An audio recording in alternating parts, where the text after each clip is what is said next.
Good morning to everybody. Today we are to discuss legislative control over administration. The basic norm of democratic administration is accountability of public officials to elected legislatures. The system of democratic governance demands that those who wield power, those who exercise power and authority must be transparent and accountable to the people. But since people is very large and to some extent is not very specific, so accountability is demanded from the power holders through the legislature. So legislative control over administration, which is the basic theme of our discussion this morning, is very important nowadays, especially in modern welfare states, which is exercising a huge amount of power and authority for undertaking the different welfare schemes for the benefit of the people, but people wants to be satisfied that power and authority is exercised as per law, as per constitution, as per rules and regulations, and within the limitations given in the system of governance.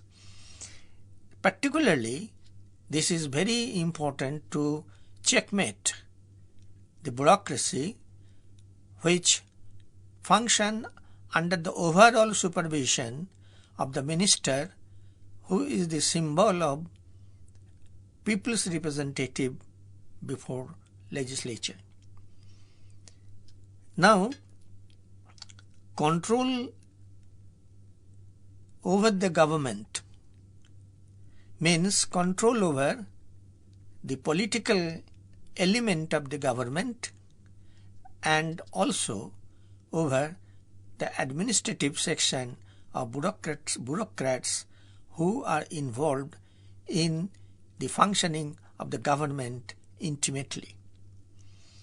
This is the system that has derived from the old democracy of United Kingdom and also the new democracies of United States and modern democratic governments like France and Germany. So we restrain ourselves whenever necessary, giving examples to these countries as and when necessary. The control is necessary, but its significance is basically political, in the sense that control does not mean to control effectively and checkmate the functioning of the government. The control here basically is not meant to overthrow the government, but to bring out the information, facts and nuances of government before the electorate. Now this is a point which was very much underlined by international authorities like Bernard Crick and the American political scientist and the American Public Administration Society leaders. Now, control has different methods and procedures. First of all, the system of head of the state, whether monarch or the president, will address the opening session of the legislature every year, and this is followed by a motion of thanks for this speech made by the head of state. Now here is a first attempt.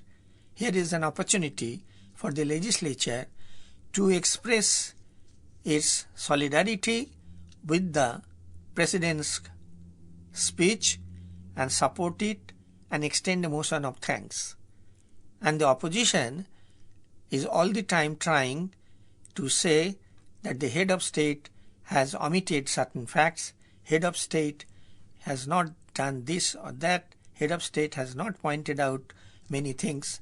So ultimately the motion is passed through the majority, and therefore this is an occasion which gives legislature a great power to exercise general control over the policies of the government. Second, the method that we can think of is the debates and discussions over budget. We'll come to it later on in detail. That is, budgetary discussion is the vital to control by the legislature, in the sense that the old democratic principle, very ancient democratic principle, no taxation without representation. This was the slogan on which American independence war started, and George Washington declared that no taxation without representation. So this basic principle of parliamentary democracy or presidential democracy gives an opportunity to control the executive or the government. But there is other detailed methods like debates and discussions. The debates and discussions, the first thing is what is called short duration discussion. With the permission of the chair of the house, some time that is discussed and agreed upon by the house as a whole, and then a short duration. It is called short duration discussion. And during this, on a theme or a number of themes, there can be discussions, and these discussions act as effective tool of controlling executive. Then we can have various motions. First of all, most important is the call attention motion. Legislators can draw the attention of the government that on such and such themes or issues which is agitating the public mind, or some incidents which is very serious, they move call attention motion demanding that immediately they want a discussion and to criticize the government, or to know facts, or to have some assurances from the government. That is, what is they propose to do, or what the government actually should do. Then the is very important motion is what is called adjournment motion. That is, the opposition in the house, they can move what is called adjournment motion. The reason or the argument is that general listed business of the house be not taken, general business be adjourned, and instead of this, the point and the serious issue they want to raise in the house. Now generally adjournment motions is opposed by the ruling party, the majority party, because if adjournment motion of the opposition is admitted against the wish of the majority party, then it has to be concluded that the government has lost confidence of the house.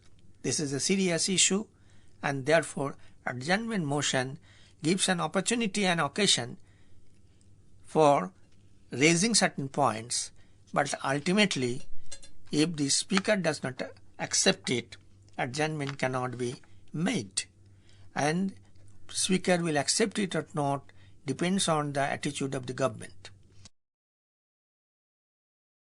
Secondly, there is a right of interpellation. It is an ancient right of the legislators. to interpellate, that means to ask questions.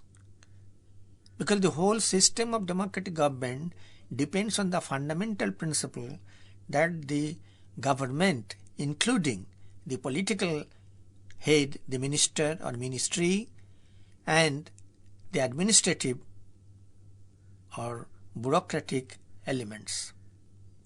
So they are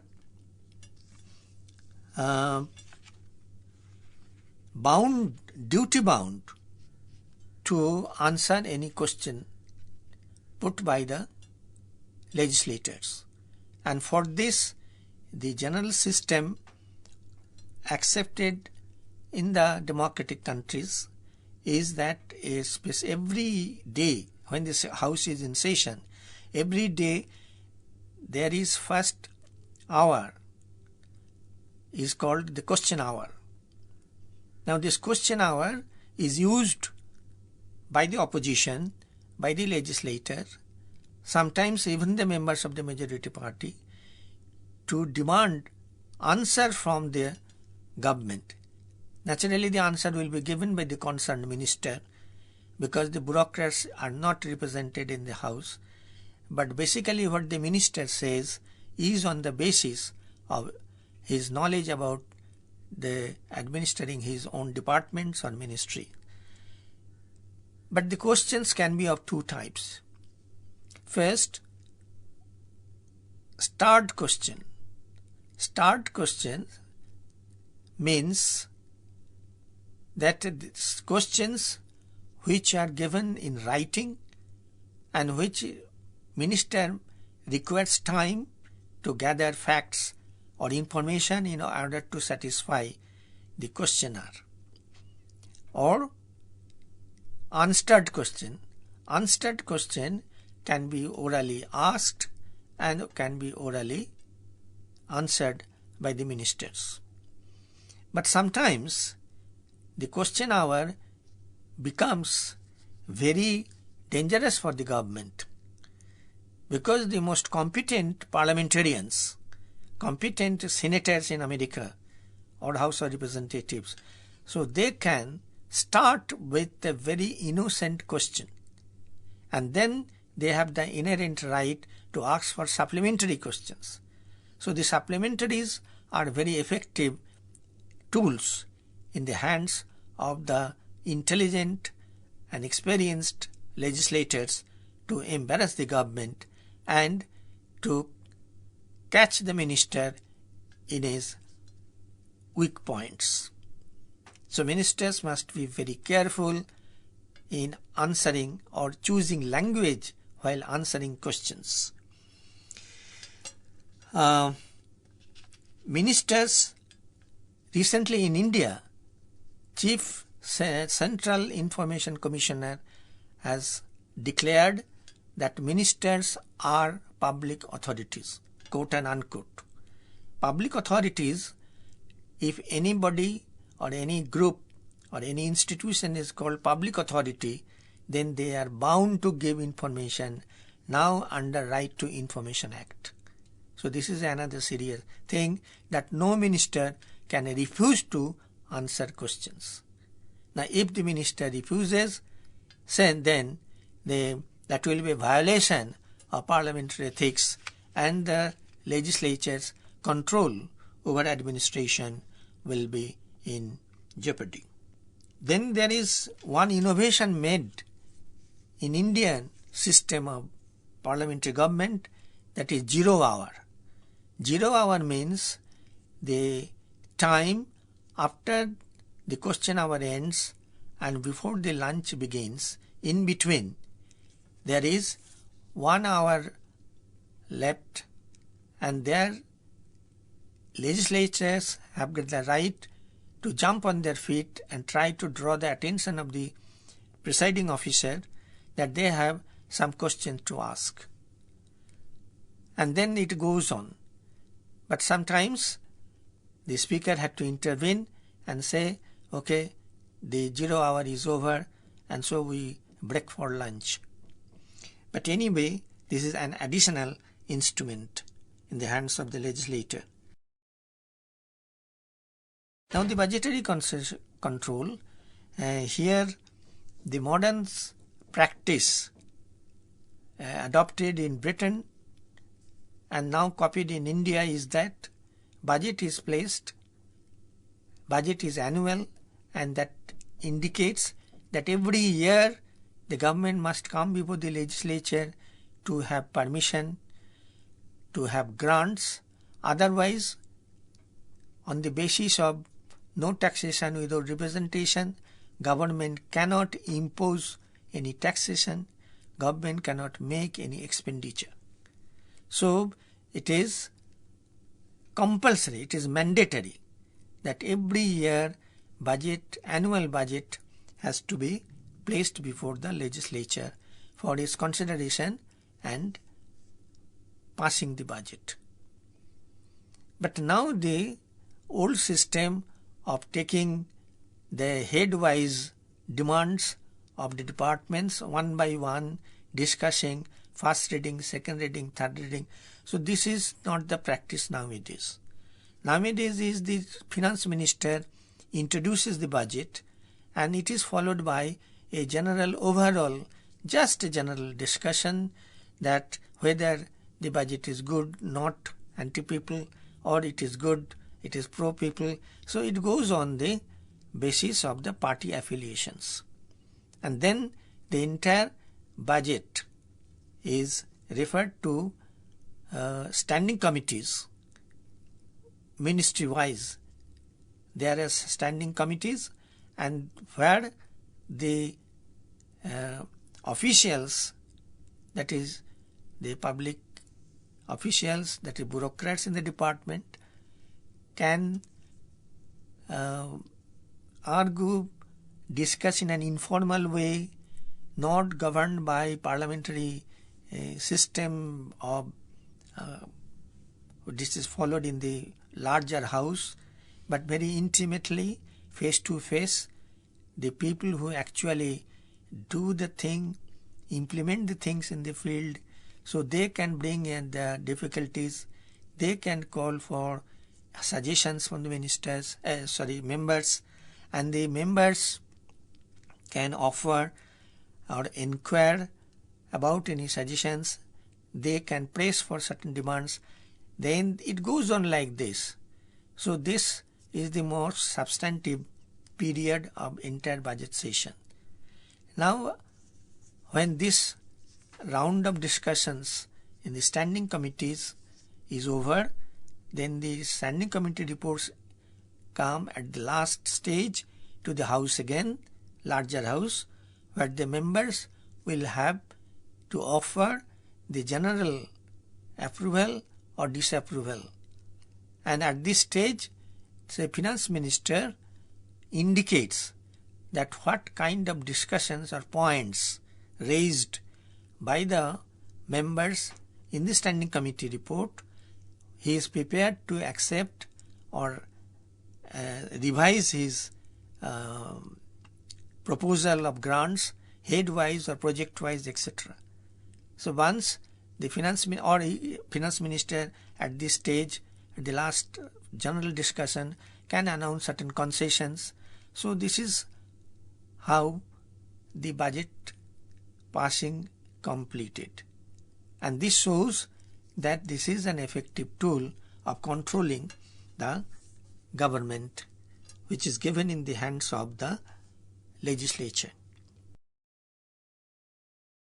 Then there is the committee system, the legislative committees. This is a very important institution, or I should say instrument of controlling the government. First of all, there is the most important thing is Public Accounts Committee. Now say government's last year's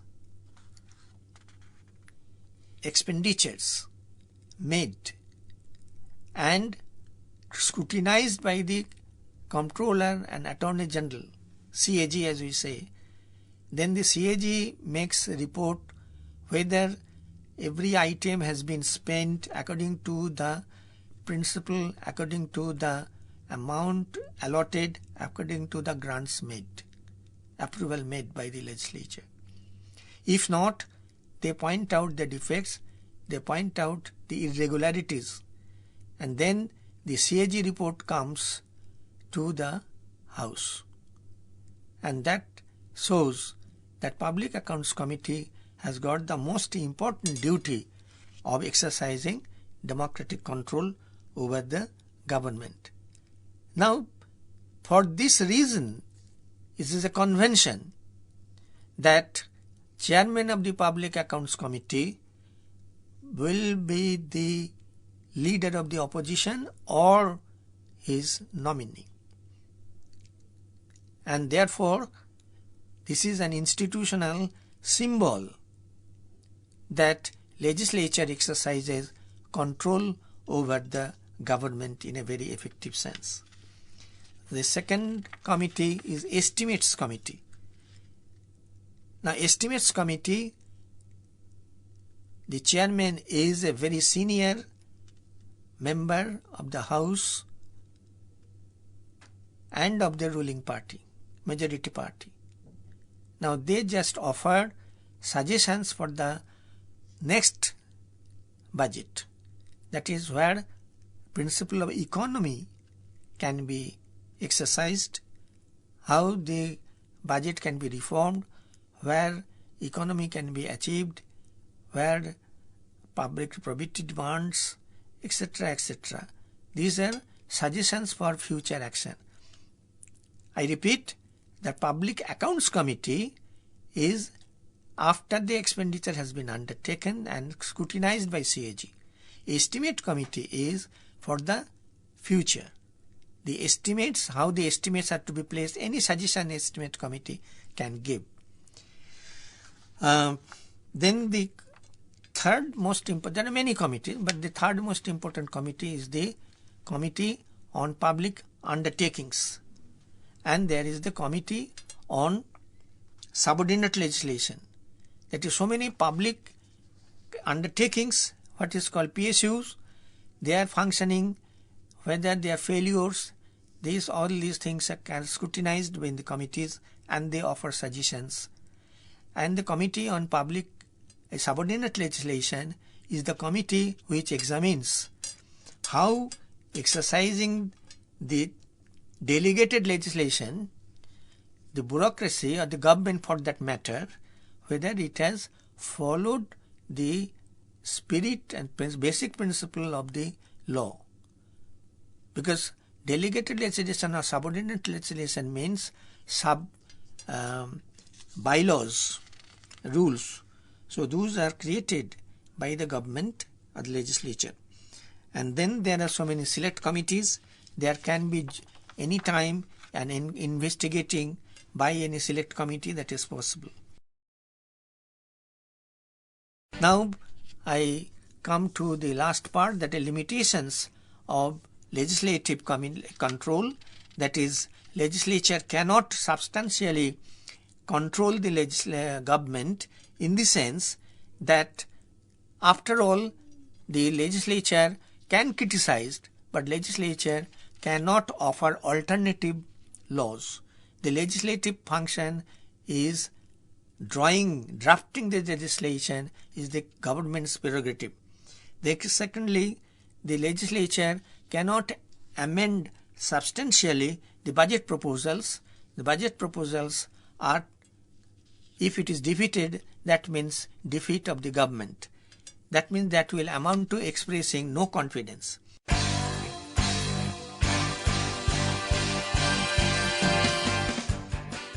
Therefore, the conclusion is that legislative control over administration is substantially and basically political in nature.